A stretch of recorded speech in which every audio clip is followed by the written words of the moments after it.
Bu arada pensiyaçılar və digər həssas əhali qruplarından olanların, yəni yaşa və digər şərtlərə görə pensiya alanların, şəhid ailələrinin, müharibə iştirakçılarının, kompensasiya və ünvanlı dövlət sosial yardımı alanların market, xəstəxana və apteklərdə nəzərdə tutulan endirimlərdən yararlanmaları artıq daha asan olacaq.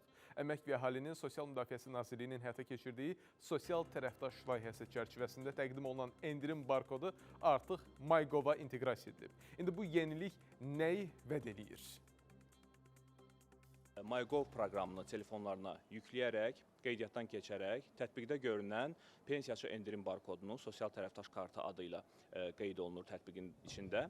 Həmin seçilmiş marketlər, apteklər və klinikalarda kassada ödənişdən əvvəl təqdim edərək bu xüsusi endirimlərdən yararlana bilərlər. Endirim faizləri məhsul və müəssisələrə görə, xidmətlərə görə dəyişir. Pensiyaçılarımız MyGov tətbiqini yükləməkdə, qeydiyyatdan keçməkdə hər hansısa bir çətinliklə üzləşirlərsə, Dost Xidmət Mərkəzinə yaxınlaşaraq, buradakı könüllülərə müraciət edərək onlar rahatlıqla MyGov tətbiqini yükləyib qeydiyyatdan keçirə bilərlər.